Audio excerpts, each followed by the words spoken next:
হাঁস খামার থেকে যদি চাও সফলতা, পরিশ্রমের পাশাপাশি লাগে অভিজ্ঞতা। জি, হাঁস খামার থেকে যদি সফলতা অর্জন করতে চাই আমাদের পরিশ্রমী হতে হবে এবং অভিজ্ঞতা থাকতে হবে। তো অভিজ্ঞতা একদিনে আসে না, কিংবা হাঁস খামার শুরু না করলে অভিজ্ঞতা হয় না। বাট হাঁস খামার সম্পর্কে খুঁটিনাটি তথ্য আমরা কিন্তু জানতে পারি একজন অভিজ্ঞ খামারের কাছ থেকে। তো প্রতিনিয়ত আমরা আমাদের খামারের তথ্য পরামর্শ ভিডিওর মাধ্যমে আপনাদেরকে উপহার দিয়ে আসছি। যে তথ্য পরামর্শগুলো আপনার কাজে লাগিয়ে আপনাদের খামারে ভুল ত্রুটিগুলো সংশোধন করে নিতে পারেন, তারই ধারাবাহিকতা আজকে কিছু আমি আমার খামার বিষয়ক অভিজ্ঞতা আপনাদের সঙ্গে শেয়ার করব। আমার খামারের বর্তমান পরিস্থিতি আপনাদের সঙ্গে শেয়ার করব, যে বর্তমান পরিস্থিতিগুলো আপনারা জেনে আপনাদের খামারে কাজে লাগাতে পারবেন, কিংবা এই সম্পর্কে অভিজ্ঞতাগুলো আপনার সফলতায় অবশ্যই কিছুটা হলেও সহায়ক ভূমিকা রাখতে সাহায্য করতে পারবে। আসসালামু আলাইকুম প্রিয় খামারি ভাই বোনেরা, আশা করছি সবাই ভালো আছেন। তো একটা দিন আমি খামারে কাজ করিনি, অর্থাৎ একটা দিন খামারটা পরিষ্কার করিনি, গতকালকে বৃষ্টি হয়েছে। তো দেখেন যে খামারের পরিবেশটা মোটামুটি নোংরা হয়ে গেছে। তার মানে কি, এখানে আমাকে অবশ্যই পরিশ্রম করতে হয়, প্রতিদিন সময় দিতে হয়, এবং প্রতিদিন এই খামারটাকে পরিষ্কার করতে গিয়ে আমাকে যথেষ্ট পরিমাণে অ্যাক্টিভ থাকতে হয়। খামারে অবশ্যই অ্যাক্টিভ থাকতে হবে। অনেকেই কিন্তু আমাকে ইদানিং প্রশ্ন করেন যে আপু, আপনি তো মাছাতে হাঁসগুলো রাখছেন, মাছাতে হাঁস রাখার সুবিধা কি, কিংবা মাছার নিচে যে মলগুলো থাকে আপনি কিভাবে পরিষ্কার করেন। তো সর্বপ্রথম সেই প্রবলেমটা আপনাদের সঙ্গে শেয়ার করি, কিংবা আমি মাছার নিচে কিভাবে মল পরিষ্কার করি, আদেও পরিষ্কার করতে হয় কিনা সেটা আপনাদেরকে দেখাবো। যে দেখেন যে এই আমার ঘরটা কিন্তু এখন দুটো পার্টে বিভক্ত। আমরা গতকালকে এই সাইডটা পরিষ্কার করার জন্য মাছাটা উঠিয়ে ফেলেছি, উঠিয়ে এই নিচে যে মলটা পড়েছিল সেটা আমরা শ্রমিকের মাধ্যমে পরিষ্কার করেছি, এবং এখানে পরিষ্কার করার পর আমরা জীবাণুনাশক দিয়ে স্প্রে করব, দেন এখানে বালু অথবা ছাই দিয়ে আমরা রেখে দিব, তারপর কিন্তু এখানে আবার পুনরায় মাছা দিব। তো এই যে পরিষ্কার করছি, একটা পার্ট আমরা বিভক্ত করে রেখেছি, একটা পার্টে পার্টিশন করেছি। আর আমার এই খামারে কিন্তু হাঁসের সংখ্যা এখন মাত্র 150 পিস। তো 150 পিস হাঁস থাকার কারণ কি, কিংবা এই খামারে আমি হাঁসগুলো কেন বিক্রি করছি সেটাও আপনাদের সঙ্গে শেয়ার করছি। আসলে আমার এই খামারের হাঁসের বয়স, ম্যাক্সিমাম হাঁসের বয়স 3 বছর কিংবা 3 বছরের উপরে। তাই আমি চাচ্ছি এত বেশি বয়সের হাঁস না রেখে, আপনারা জানেন যে বেশি বয়সের হাঁস কিন্তু রোগ প্রতিরোধ ক্ষমতা অনেকটাই কমে যায়, ডিমের পার্সেন্টেজ কমে যায়। তারপরেও আলহামদুলিল্লাহ ডিমের পার্সেন্টেজ ভালো আছে। আমি আসলে চাচ্ছি না যে এত বেশি বয়সের হাঁস দিয়ে আমি খামারটা পরিচালনা করব। আমার মনে হয় যে বাংলাদেশে গুটি কয়েকটা খামারই আছে যারা বাণিজ্যিকভাবে খামার করে এত বেশি বয়সের হাঁস রাখতে পেরেছে কিংবা রাখছে। তো আমি রাখছি আলহামদুলিল্লাহ। আমি আমার নিজের হাতে তৈরি খাবারটা দিচ্ছি, পাশাপাশি আমার নিজের হাতে তৈরি খাবার বাংলাদেশে অনেক জায়গা থেকে কিন্তু নিচ্ছে, তারাই জানেন আমার হাতে তৈরি খাবারের রেজাল্ট কি। তো যাই হোক, আমি এই জায়গাটাতে মাছা দিয়েছি। মাছা দেওয়ার কারণ হচ্ছে হাঁস প্রতিদিন এখানে বিচরণ করে এবং মল ত্যাগ করে। তো মলটা কিন্তু সরাসরি মেঝেতে পড়ে থাকতো, এখান থেকে হাঁসের অসুস্থ হওয়ার পসিবিলিটি থাকতো। তো এখন হাঁস যে মল ত্যাগ করে প্রতিদিন কিন্তু নিচে পড়ে যাচ্ছে। তো এই নিচের মলটা আমি কিভাবে পরিষ্কার করি অনেকে জানতে চেয়েছিলেন, তো তাদের উদ্দেশ্যে আমি সরাসরি দেখালাম। তো আমার অনেক কষ্ট হয়ে যায় এভাবে, আসলে এই মাছাটা তুলে তারপর পরিষ্কার করতে হয়, হয়তো বা কিছুদিন পর পর এইভাবে মাছা তুলে পরিষ্কার করা কষ্টসাধ্য হয়ে যায়। তো সবচেয়ে ভালো হতো আমি যদি এই মেঝেটা প্লাস্টার করে নিতে পারতাম, হালকা করে প্লাস্টার এবং উপরে মাছা। সেক্ষেত্রে হতো কি, আমরা যদি পরিষ্কার করতে চাইতাম তাহলে পানি মেরে দিলেই কিন্তু চলে যেত, আমরা যদি পানি দিয়ে ধুয়ে দিতাম তাহলে পরিষ্কার হয়ে যেত। তো এটা একটা আমার ভুল। তো আমি চাই যে আমার ভুলগুলো আপনারা রিপিট না করেন। আমি যে ভুলগুলো করছি কিংবা আমার যে ভুল হয়েছিল সেই ভুল থেকে আপনারা শিক্ষা পান, সেই ভুলগুলো আপনার খামারে যেন না হয়। এবং আমার যে খামারের প্রতিনিয়ত আমি খামারকে আপডেট করার জন্য কিংবা কাজ কমানোর জন্য, খামারে লাভবান হওয়ার জন্য প্রতিনিয়ত যে ব্যবস্থাগুলো গ্রহণ করে সেগুলো জেনে সেগুলো বুঝে আপনারা খামারে লাভবান হওয়ার চেষ্টা করেন। তো মাছা তৈরির ক্ষেত্রে কিছু সুবিধা আছে এবং আমার মাছা তৈরির ক্ষেত্রে কিছু অসুবিধা পোহাতে হচ্ছে, যে আলাদাভাবে মাছাটা তুলে ফেলতে হচ্ছে।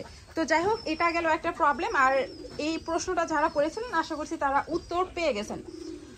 তো এই খামারের হাঁস বেছে দেওয়ার পরে আমরা কি করব, এই খামারের হাঁস পুরোটা বেছে দেওয়ার পরে আমরা কিন্তু নতুন করে এখন বাচ্চা উঠাচ্ছি। আমি এই 2-1 দিনের মধ্যে বাচ্চা উঠাবো, আপনার ভিডিওর মাধ্যমে অবশ্যই ব্রুডিং সম্পর্কে ধারণা পাবেন।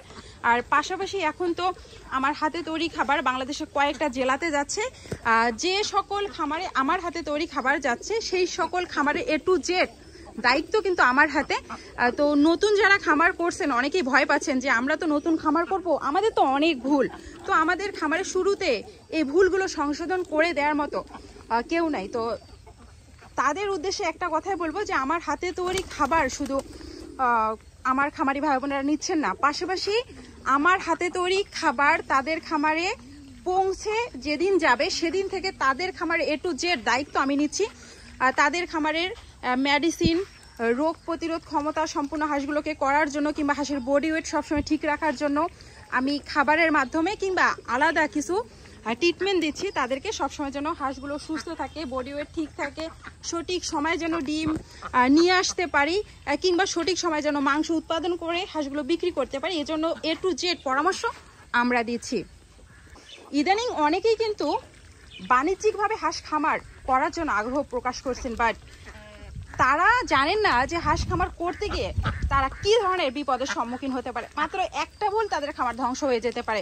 সঠিকভাবে ব্লুডিং পদ্ধতি আপনি যদি না জানেন তাহলে আপনি ছোট বাচ্চা দিয়ে খামার শুরু করেন, ব্লুডিং স্টেপেই আপনার অনেক হাঁস ক্ষতিগ্রস্ত হতে পারে। তো এক্ষেত্রে আপনারা যদি মনে করেন, অনেকে প্রবাসী ভাই ও বোনেরা আছেন, বিশেষ করে প্রবাসী ভাইয়েরা কিন্তু প্রবাস থেকে এই উদ্যোগটা গ্রহণ করছেন, অনেকেই প্রবাস থেকে ফেরত এসে কারো না কারো স্বর্ণাপন্ন হয়ে বাচ্চা কিংবা বড় হাঁস কিনে খামার করছেন, অথচ দিনের পর দিন আপনারা লস করছেন। তো আপনারা পরিশ্রম করছেন দীর্ঘদিন, মা বাবা কিংবা আত্মীয় স্বজন ছেড়ে প্রবাসে ছিলেন, কঠিন পরিশ্রম করেছেন, অনেকে 14 ঘন্টা ডিউটি করে কিছু টাকা ইনকাম করেছেন। তো আপনাদের অবশ্যই এই হালাল টাকাকে হালালভাবে আপনারা কাজে লাগানোর জন্য হাঁস খামারটা শুরু করেছেন, আপনাদেরকে আমি সাধুবাদ জানাই। তবে ভুলভাবে কেউ ভুল জায়গায় এই টাকাটা ইনভেস্ট করবেন না, কিংবা যার পরামর্শে আপনি খামারটা করবেন সে আদেও আপনাকে পরামর্শ দিয়ে পাশে থাকতে পারবে কিনা সেই সম্পর্কে অবশ্যই জেনে বুঝে তারপর তার পরামর্শ নেবেন। তো আপনারা বলতে পারেন যে আপু আপনিও তো প্রতিশ্রুতি দিচ্ছেন যে আপনি পরামর্শ দিবেন কিংবা A to Z খামারের সকল কিছুতে আপনি আমাদের সঙ্গে থাকবেন। তো হ্যাঁ, আমি যে দিচ্ছি আপনাদেরকে এই কথাটা আমি কেন রাখবো, আমি কিন্তু হাঁস দিয়ে কিংবা হাঁসের বাচ্চা দিয়ে আপনাদেরকে বলছি না যে আমি A to Z আপনাদের পাশে থাকবো। আমি আমার হাতে তৈরি খাবার আপনার খামারে পৌঁছে দিব। প্রতি কেজি খাবারে আপনি যদি ছোট বাচ্চার খাবার নেন তাহলে 12 থেকে 15 টাকা প্রতি কেজি খাবারে আপনি কম খরচে কিনতে পারবেন। তার মানে প্রতি কেজিতে 12 থেকে 15 টাকা কম খরচ। আমার খাবারের কোয়ালিটি খারাপ? জি না, আমার খাবারটা আমি নিজ হাতে তৈরি করছি, এখানে আলাদা কোনো ব্যয়ের কোনো দরকার হচ্ছে না, এবং মাধ্যম আমি এবং আপনারা সরাসরি আমি নিজ হাতে তৈরি করে কুরিয়ারের মাধ্যমে আপনার কাছে পৌঁছে দিতে পারছি, এবং এই কাঁচামালগুলো আমি হয়তো বা অ্যাভেলেবেল পাচ্ছি এবং কোনটার কোন ব্যবহার সঠিক ব্যবহার করে আপনার কাছে পৌঁছে দিতে পারছি, যার কারণে আমার কিন্তু এতটা লাভ করার দরকার নেই। তো প্রতি কেজিতে আমার যে অনেক টাকা লাভ করতে হবে কিংবা আপনার কাছে খাবারটা দিয়ে আমাকে শত শত টাকা আপনার কাছ থেকে ইনকাম করতে হবে, ব্যাপারটা এরকম না। আমার পরামর্শে যদি 10টা খামার গড়ে ওঠে, 10টা খামার যদি সফল হয়, সেই 10টা খামার থেকে আমি যদি কিছু সংখ্যক লাভ করতে পারি এবং তাদেরকে সফলতা দ্বার প্রান্তে পৌঁছে দেওয়ার জন্য আমি যদি সঠিক তথ্য পরামর্শ দিয়ে তাদের পাশে থাকতে পারি, তাহলে আরও 10 জন নতুন উদ্যোক্তা সৃষ্টি হবে এবং এই 10 জন উদ্যোক্তার মাধ্যমে আরও 10 জন মানুষের কর্মের সংস্থান হবে। প্রবাস থেকে যারা আসছেন, যারা হাঁস খামার করতে চান, তারা যদি মনে করেন যে আমাদের মাধ্যমে আপনি খামারটা পরিচালনা করবেন, ওয়েলকাম জানাচ্ছি। আপনি যে কোনো জায়গা থেকে, বাংলাদেশের যে কোনো প্রান্ত থেকে আমাদের মাধ্যমে খামারটা পরিচালনা করতে পারবেন। এক্ষেত্রে অবশ্যই একটা মাত্র সিসি ক্যামেরা লাগবে এবং এই সিসি ক্যামেরা আমাদের নিয়ন্ত্রণে থাকতে হবে। আপনি কখন কোন মেডিসিন দিবেন, কখন কোন ভুল করছেন, সেই ভুলটা আপনার রিপিট করা যাবে কিনা, সেই ভুল থেকে কিভাবে বেরিয়ে আসবেন, সব কিছু আমরা এখান থেকে পরিচালনা করব এবং প্রতিনিয়ত আপনার ভুলগুলোকে ধরিয়ে দিব এবং আপনার খামারে A to Z দায়িত্ব আমরা পালন করব। পাশাপাশি আপনি যদি মনে করেন যে আপনি আমাদের হাতে তৈরি খাবার নেবেন, প্লাস আপনার খামারের আপডেট প্রতিনিয়ত আমাদেরকে দিবেন এবং সেই অনুযায়ী আমরা পরামর্শ দেবো, আপনি নিজেই মাঠ পর্যায়ে খামারটা পরিচালনা করবেন এবং সঠিক তথ্য আপনার খামারে কাজে লাগবেন, অবশ্যই ওয়েলকাম জানাচ্ছি। আপনি সেভাবেও কিন্তু খামারটা পরিচালনা করতে পারেন। তো আমরা যে কথা দিচ্ছি, আমরা কেন রাখবো কিংবা আদৌ রাখবো কিনা, আমি যেহেতু হাঁস দিচ্ছি না, হাঁস কিন্তু এককালীন কেউ নেয়, হয়তো বা হাঁস আজকে আপনাকে দিলাম, প্রতিশ্রুতি দিলাম, কালকে আপনার সঙ্গে যোগাযোগ না রাখলেও চলবে, কারণ এই 6 মাস 1 বছরের মধ্যে আপনি আর হাঁস নেবেন না আমার কাছ থেকে। এই 6 মাস 1 বছরের মধ্যে অনেক কাস্টমার চলে আসবে। আর আমরা যেহেতু খাবার দিচ্ছি, খাবার কিন্তু আপনি 1 মাস কিংবা 1 বছরের জন্য নেবেন না। অবশ্যই কেউ খাবার 2 দিনের জন্য নিচ্ছেন, কেউ 4 দিনের জন্য নিচ্ছেন, কেউ 1 সপ্তাহের জন্য নিচ্ছেন। তো এই যে প্রথম 1 সপ্তাহের জন্য খাবার নেবেন, কত টাকার আর নেবেন? হয়তোবা 2000, 4000, 5000, 10,000 টাকার। এই 10,000 টাকার খাবার যদি আপনারা নেন, এই 10,000 টাকার খাবার দিয়ে আমাদের কয় টাকা লাভ? সীমিত সংখ্যক কয়েক শত টাকা হয়তোবা লাভ হতে পারে। তো এই কয়েক শত টাকা লাভের জন্য অবশ্যই আমরা চাইবো না যে এই কথাগুলো দিয়ে আপনাদেরকে কোনোভাবে বোকা বানাতে, কারণ বোকা আমরা নিজেরাই হয়ে যাব। এই 10 দিনের খাবার নেয়ার পরে আপনি যখন সঠিক পরামর্শটা পাবেন না, সঠিক সার্ভিসটা পাবেন না, অবশ্যই 10 দিন পর আপনি আমাদের কাছে এই খাবারটা অর্ডার করবেন না।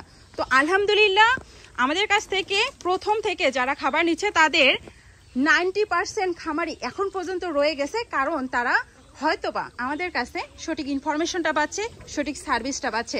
তো আমরা যদি এই 90% খামারিকে সঠিক ইনফরমেশন দিয়ে পাশে থাকতে পারি, আর 10% খামারিকে কেন পাশে রাখতে পারলাম না, কিংবা 10% খামারি কেন চলে গেল?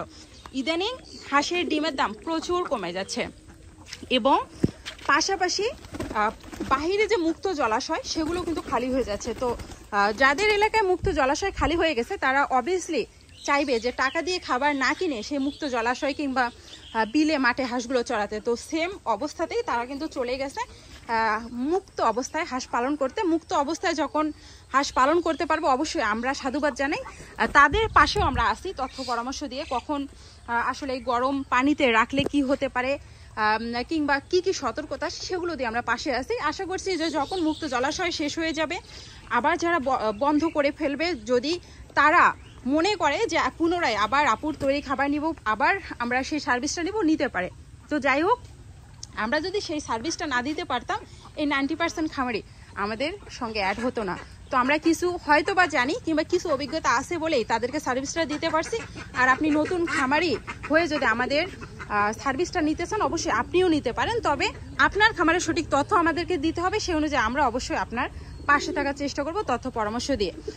তো একটা কথাই বলবো যে মাঠ পর্যায়ে পরিশ্রম আপনাকে করতে হবে, সঠিক ইনফরমেশন আপনাকে দিতে হবে, এবং ধৈর্য ধরে খামারটা আপনি যদি রানিং রাখতে চান, রাখতে পারেন, তাহলে আপনি সফলতা অর্জন করতে পারবেন। এবং আপনার খামারে যে ভুল ত্রুটিগুলো আছে সেগুলো প্রতিনিয়ত চিহ্নিত করে দেওয়ার দায়িত্ব, আর সেগুলো চিহ্নিত করে অবশ্যই সে ভুলগুলো থেকে পরিত্রাণ পেতে আপনাকেই পরিত্রাণ পেতে হবে, এবং প্রতিনিয়ত সেই ভুলগুলো আপনাকেই সংশোধন করতে হবে। আর এজন্য অবশ্যই আপনাকে প্রতিনিয়ত আপনার খামারের তথ্যগুলো আমাদেরকে দিতে হবে, সেই অনুযায়ী আমরা পরামর্শ দিয়ে আপনার পাশে থাকতে পারবো।